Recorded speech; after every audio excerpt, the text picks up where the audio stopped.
Pagkatapos nga ng ilang ganap namin ngayong araw ay dumiretso na kami sa Barwa. Mga 10 o'clock na to ng gabi at papunta pa nga lang kami para maki-birthday, 'di ba? Ang saya.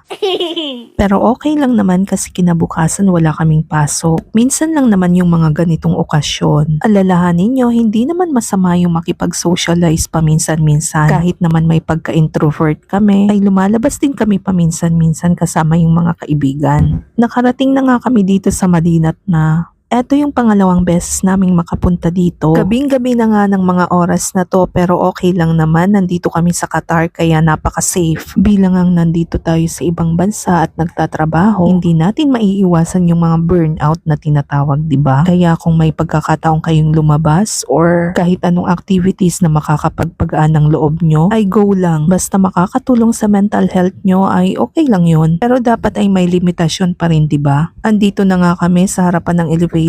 Paakyat na nga kami kung saan yung room na ginaganap yung celebration. Sa labas pa nga lang ay naririnig na namin silang nagkakantahan. Mabuti nga at nakakuha pa ako ng mga ilang clips dito. Kasi meron talagang mga time na hindi talaga ako nakakapag-video.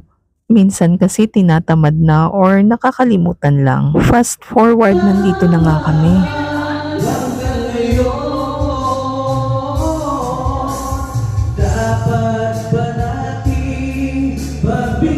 Ang sarap ng mga pagkain nila doon. Sobrang nabusog ako. At bonus pa, sobrang tuwang-tuwa kami doon sa may nag-birthday. Napakabibo eh.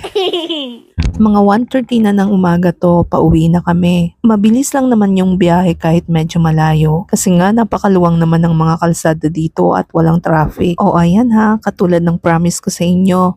Lagi ko kayong ipapasyal dito sa Qatar. May mga nakakapanood nga sa aking mga mini vlog kahit nasa Pinas na sila. Sinasabi nila na namimiss na daw nila yung Qatar. At yung mga nag-for good na dyan, nakikita talaga nila na madaming mga pagbabago dito. So kahit papano naman siguro na ipapasyal ko kayo, 'di ba? Nadaanan pa nga namin dito yung Alto Mama Stadium. Napakaliwanag naman nito sa gabi. Napakagandang tingnan, no? Kapag tiningnan mo nga ay parang Lusail Stadium na din. Siguro sa winter, marami pa akong mga videong maipapakita sa inyo. Kasi yun yung time na masarap talaga gumala dito. Yung maglalakad-lakad sa mga park, malamig ang panahon, marami ding mga events, at magandang mamasyal talaga. Kapag summer kasi dito, ay limited lang talaga yung magagawa mo. Hindi pwedeng pang outdoor. At least kapag malamig ang panahon, napakadali lang naman gawa ng paraan. Hindi tulad ng mainit, kahit magdala ka ng electric fan ay hindi pa rin pwede, para ka pa rin iniihaw.